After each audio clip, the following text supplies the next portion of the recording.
Après l'émoi et la colère suscités par l'assassinat de Maître Montferrier d'Orval, la parole est désormais à la justice et à la police. Les membres du barreau de Port-au-Prince ont formé une commission spéciale chargée de réaliser une enquête parallèle à celle de la police judiciaire. Ils ont également décidé de saisir un juge d'instruction avec constitution de partie civile. Nous verrons en quoi cette procédure diffère de celle qui consiste à porter plainte par devant le chef du parquet. Pour un peu éclaircir tout cela, nous avons avec nous ce soir sur le plateau de Métro News, Maître Mario Delcy, qui est bien sûr membre du barreau de Port-au-Prince, mais qui est surtout président de la commission des avocates et des avocats en danger, commission qui avait été créée par le bâtonnier Montferrier d'Orval. Bonsoir Maître Volsi et bienvenue sur le plateau de Métro News. Bonsoir Serge, bonsoir à toutes les téléspectatrices et téléspectateurs de Métro News.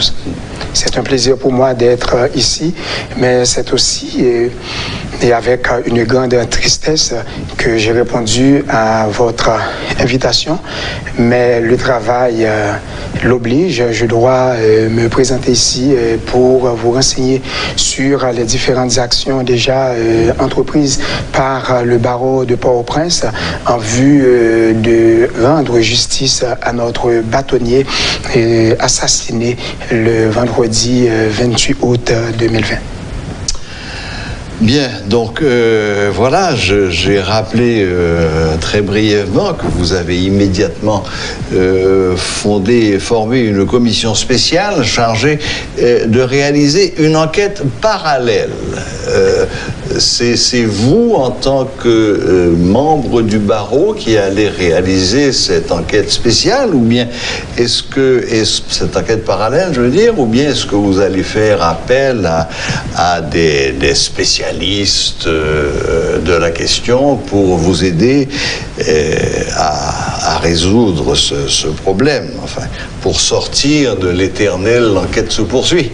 Bon, je dois vous dire que l'initiative n'est pas une initiative personnelle, c'est l'Assemblée des avocats, le barreau, le conseil avait tenu une assemblée générale hier, au cours de laquelle les avocats ont adopté environ 4 résolutions.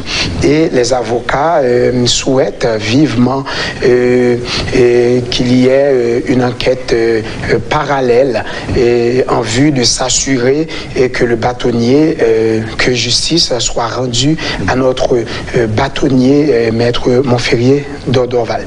Donc, je dois vous annoncer aussi que dans 48 heures, il y aura une marche pacifique et qui était aussi l'un des points de la résolution prise, l'une des résolutions prises en Assemblée. Donc, le jeudi 3 septembre, les avocats du barreau de Port-au-Prince marcheront dans les rues et la marche débutera au local même du cabinet de Maître Montferrier d'Orval qui se trouve à la rue Rivière pour prendre fin à la Cour de cassation.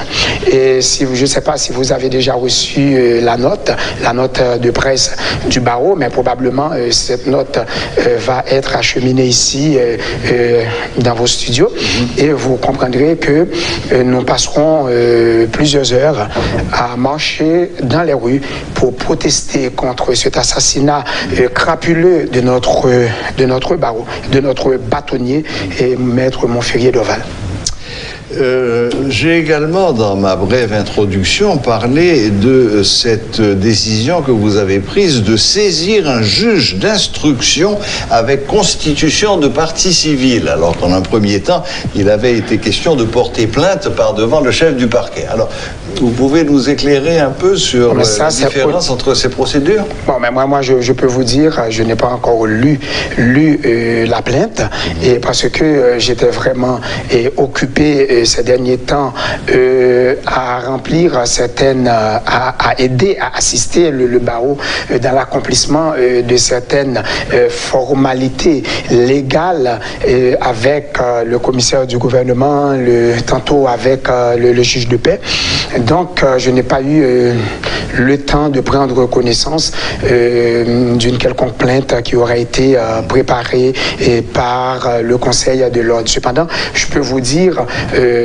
je peux répondre à votre question pour vous dire qu'il y a vraiment une différence entre une plainte qui aurait été déposée au cabinet d'instruction et une autre qui aurait été déposée par devant le commissaire du gouvernement. Mais la finalité est la même.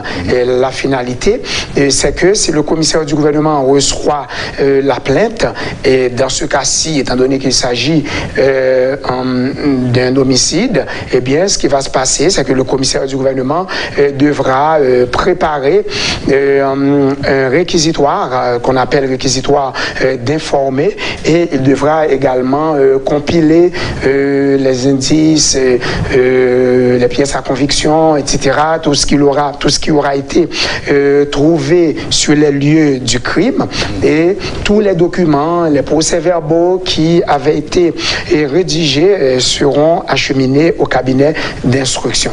Mais les plaignants, le barreau, les parents de Maître Montferrier Dorval peuvent toujours décider de porter plainte directement au cabinet d'instruction avec constitution de partie civile. Et dans ce cas-ci, ce qui va se passer, c'est que le magistrat instructeur devra communiquer le dossier au parquet, et le commissaire du gouvernement aura également à préparer un réquisitoire d'informer. Donc, dans les deux cas, et cela aboutira à une ordonnance de clôture, mais toujours est-il, de la date du dépôt de la plainte, ou du moins de la saisine formelle du parquet ou du cabinet d'instruction, il y a un ensemble de formalités, un ensemble de procédures, d'actes de procédures qui seront accomplis et avant même d'aboutir à l'ordonnance finale qu'on appelle l'ordonnance de clôture du magistrat instructeur. Et c'est à partir de cette ordonnance de clôture, eh bien, que vraiment on va préparer le dossier, et on va préparer un acte d'accusation pour pouvoir faire juger les gens contre qui, les individus ou bien les inculpés contre qui on aura retenu des charges, ou du moins qu'on aura trouvé des indices suffisants pour pouvoir les traîner par devant la juridiction répressive, le tribunal criminel. Bien, maître Mario Delcy, j'imagine que vous êtes allé sur place dans la résidence de maître Montferrier Dorval. Qu'est-ce que vous avez vu, qu'est-ce que vous avez constaté, et où en est l'enquête aujourd'hui au moment où on parle? D'accord, merci. Je dois vous dire que j'ai été sur les lieux, même quand, par exemple, le barreau, ou du moins le bâtonnier Dorval ne m'avait pas désigné comme étant le président de la commission des avocats et des avocates en danger, je dois vous dire que j'aurais été quand même sur les lieux. Parce que c'est naturel chez moi.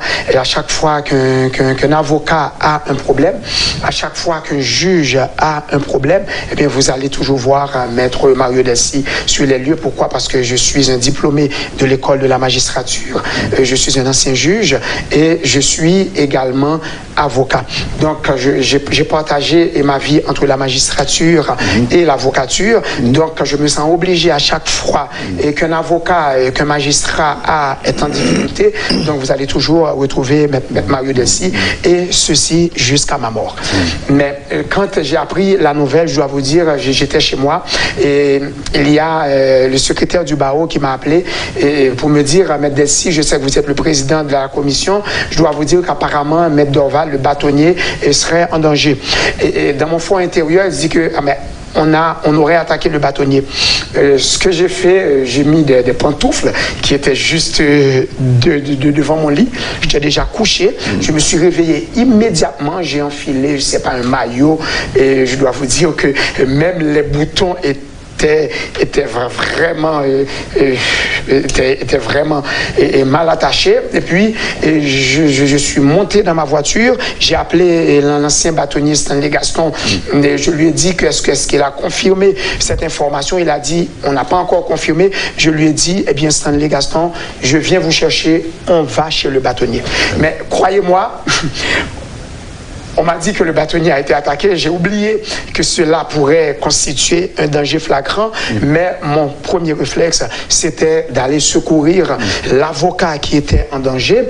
Mais de surcroît, le premier des avocats, qui est le bâtonnier, et qui est aussi un ami de longue date, et que je considère comme un conseiller, parce que M. Dorval, c'est le conseiller de tous les jeunes avocats.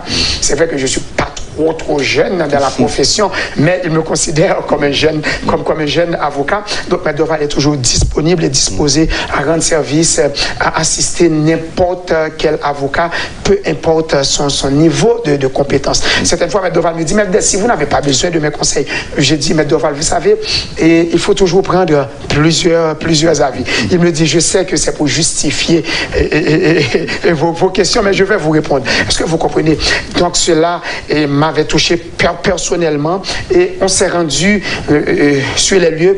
On a trouvé notre bâtonnier béant dans son sang, allongé devant la barrière, et les portières du véhicule étaient ouvertes, et immédiatement le bâtonnier Gaston et moi-même avions demandé aux habitants du quartier qui étaient là, est-ce qu'ils pouvaient nous faire don d'une couverture blanche pour pouvoir au moins empêcher que les gens prennent en photo le bâtonnier, ou continuer de prendre en photo le bâtonnier. Ce qui a été fait, nous avons recouvert le corps inanimé du bâtonnier sans le toucher, bien entendu, parce que nous savons que normalement la police scientifique allait se présenter sur les lieux pour pouvoir faire les prélèvements nécessaires. Les premières constatations. Exactement. Ouais. Donc, on a appelé la police. J'ai contacté le commissaire de police de Pétionville. J'ai essayé de contacter le commissaire du gouvernement. On a appelé une morgue pour qu'on puisse venir avec une ambulance. On a appelé le juge de paix. Et j'avais même délégué 2 avocats pour aller chercher un juge à Delma. Et on a fait les liaisons, et le juge de paix était venu. Et vous savez, ça a duré des heures, beaucoup d'heures, parce qu'on était là aux environs de 10h30, 10h45, et on a laissé les lieux pratiquement à 4h45 du matin. Wow. Donc on est resté, et je dois vous dire, cher ami, j'ai beaucoup pleuré. Et ce n'est pas quelque chose qui m'arrive souvent. J'ai pu me rendre compte de certaines de mes faiblesses cachées quand j'ai vu le bâtonnier, un intellectuel, un symbole, le symbole de notre corporation, le bâtonnier étendu, humilié, étendu sur le pavé. Et croyez-moi, j'ai pleuré amèrement après avoir constaté le niveau dans lequel on est descendu. Donc jamais dans toute l'histoire d'Haïti, quelqu'un a osé s'attaquer à ce symbole, surtout à ce bâtonnier qui est pour nous tous l'image même de la paix, parce que ce bâtonnier, je dois vous dire, ce n'est pas quelqu'un qui est conflictuel, c'est quelqu'un vraiment qui évite de s'immiscer dans des affaires politiques. Tout le monde croyait que le bâtonnier bâtonnier Montferrier d'Orval aurait été la dernière personne à être attaquée au niveau de la profession. Donc c'est exactement ces faits qui nous avaient surpris tous, et quand nous avions vu le bâtonnier assassiné, nous nous sommes dit que nul n'est à l'abri. Aucun autre avocat, désormais aucun magistrat, aucun avocat n'est à l'abri dans ce pays, dans la profession.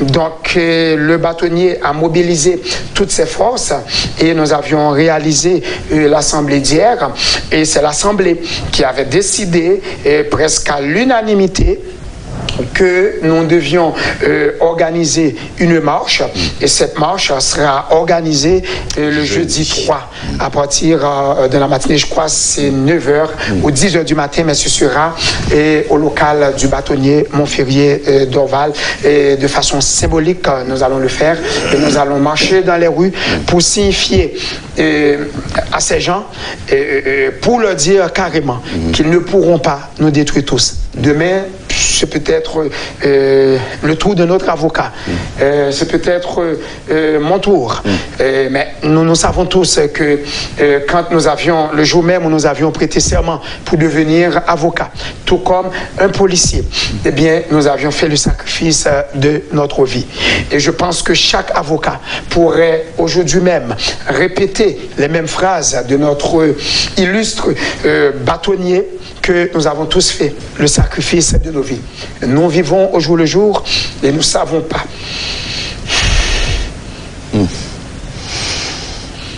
Oui.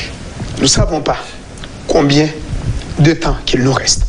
L'essentiel, c'est de faire le bien dans la mesure du possible. Et le bâtonnier d'Orval avait toujours fait le bien toute sa vie. Du moins, c'est ce que la corporation a retenu de notre bâtonnier, de la morgue où il se trouve en ce moment. Nous sommes tous attristés. Nous n'avons pas suffisamment de mots pour exprimer notre peine. Mais le bâtonnier vivra en nous aussi longtemps que nous existerons. Personnellement en moi, parce que je l'ai considéré, il m'a considéré comme étant son fils, il m'a considéré comme étant son frère, et le bâtonnier m'a parlé 2 heures avant sa mort pour me dire: Maître Delcy, nous devons aller rencontrer le directeur de la police, nous devons aller rencontrer le ministre de la Justice, nous devons aller rencontrer les magistrats pour offrir une autre image de la corporation, pour essayer d'établir une forme d'harmonisation entre la police et la justice, entre la police et les barreaux, principalement le barreau de Port-au-Prince, parce que nous devons obtenir la coopération de tous les acteurs clés de la justice, parce que le bâtonnier d'Orval avait une vision. Il avait une vision pour la corporation. Il avait une vision pour notre barreau. Est-ce qu'il méritait la mort pour ça?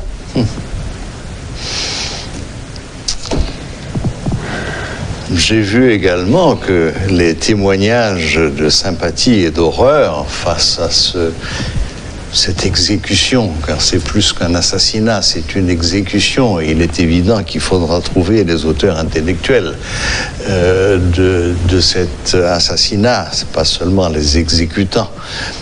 J'ai vu que les barreaux de nombreux pays... Oui, en effet, oui. De nombreux pays. Et je dois vous dire que, vous savez, il y a une forme de décalage, une sorte de décalage entre la France et Haïti. Et bien, je dois vous dire que le barreau, il ne faisait même pas encore jour. Eh bien, le barreau de Paris, le bâtonnier de Paris, avait déjà envoyé une note solide de protestation. Et peu de temps après, nous avions reçu une multitude de réactions de la part de tous les barreaux, de presque tous les barreaux du monde entier. Et au moment où je vous parle, le monde entier est mobilisé derrière cet assassinat, et le monde entier réclame une seule chose, c'est que le bâtonnier d'Orval trouve justice. Absolument. Et tous les avocats vont être mobilisés. Nous dirons clairement aux assassins que ils auront peut-être à assassiner tous les avocats de ce pays. Parce que nous sommes tous mobilisés pour que notre bâtonnier trouve justice. Et le bâtonnier devra trouver justice. La corporation est mobilisée. Tous les barreaux sont mobilisés. D'ailleurs, la résolution pour la marche de demain a été adoptée aujourd'hui même par la Fédération des barreaux et qui a pour président Maître Jacques Letan, dont je salue le courage, la détermination, et tout comme tous les avocats de notre barreau, pour que Maître Montferrier Dorval trouve justice. C'est notre vœu sincère. C'est pour cette raison nous exhortons le directeur général de la police, nous exhortons les magistrats, le directeur central de la police judiciaire, nous exhortons tous les acteurs impliqués dans la chaîne pénale à faire montre de diligence pour que, effectivement, le bâtonnier, la mort du bâtonnier ne passe pas comme une lettre à la poste. Si le bâtonnier était mort dans son lit, on comprendrait cela. Si le bâtonnier avait commis un crime, on comprendrait sa mort. Mais le bâtonnier n'a rien fait de mal, sinon que de s'exprimer comme tous les avocats le font. Comme moi, je le fais à longueur de journée ici à Métropole et dans toutes les autres stations de radio et de télé à travers le pays. Parce que le métier d'avocat, c'est ça. L'avocat est un communicateur. L'avocat, c'est quelqu'un qui est libre dans sa pensée. C'est quelqu'un qui doit pouvoir s'exprimer à chaque fois que ça va mal. À chaque fois que la justice ne fonctionne pas bien, l'avocat doit pouvoir s'exprimer. C'est le rôle principal de l'avocat. Est-ce que vous savez qu'aujourd'hui, on a été chez le bâtonnier et on a eu la surprise de voir que la maison a été vandalisée. La maison du bâtonnier a été vandalisée. Après qu'il y ait eu promesse de la part des autorités que la maison allait être sécurisée. Aujourd'hui, le bâton du bâtonnier, qui est notre symbole, qui est le symbole même de la charge, qui est imposé au bâtonnier, le bâton est introuvable. Vous savez ce que ça veut dire? Ça veut dire que la corporation est dans les rues.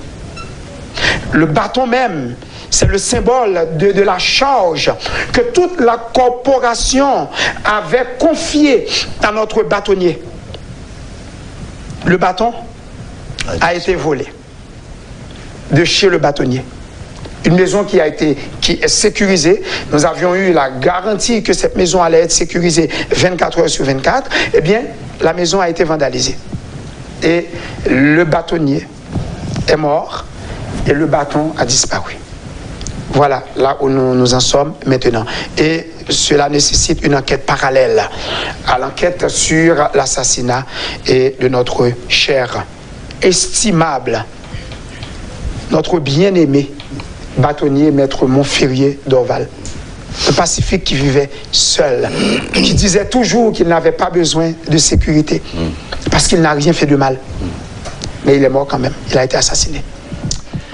Maître Mario Delcy, je crois que vous avez parlé avec tout votre cœur et que vous avez parlé au nom de tout le peuple haïtien.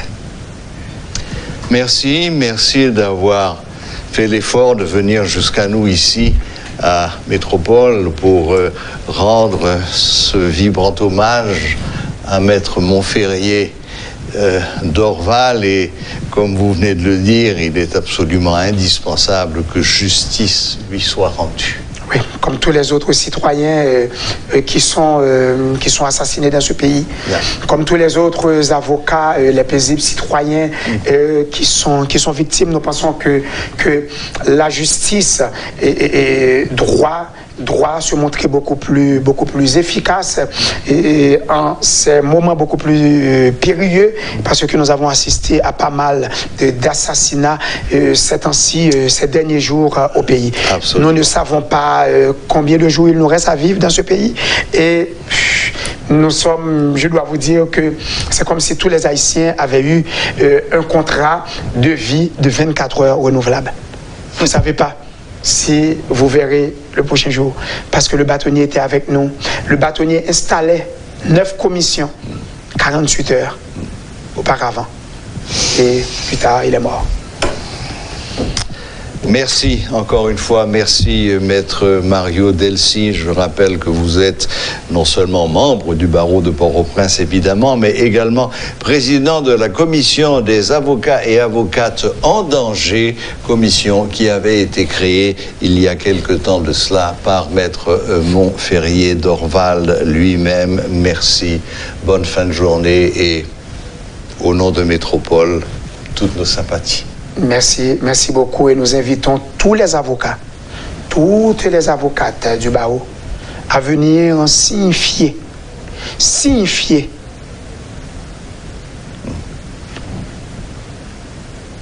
leur regret, leur indignation pour ce qui s'est passé. Et leur détermination. Leur détermination surtout à aller jusqu'au bout. Oui. N'ayez pas peur, je dois vous dire. On pourra assassiner 2 avocats, 5 avocats, 20 avocats, 30 avocats, 50 avocats peut-être. Mais ils ne pourront jamais assassiner tous les avocats. Et nous devons leur signifier cela, que nous sommes prêts à défendre notre bâtonnier, car nous l'aimions et nous l'aimons encore. Et nous devons dire non à cette violence aveugle dans ce pays. Merci infiniment, Maître Mario Delcy. Merci. Bonne fin de journée. Voilà, c'était Maître Mario Delcy, membre du barreau et surtout président de cette commission fondée par le bâtonnier Montferrier d'Orval, commission des avocates et des avocats en danger.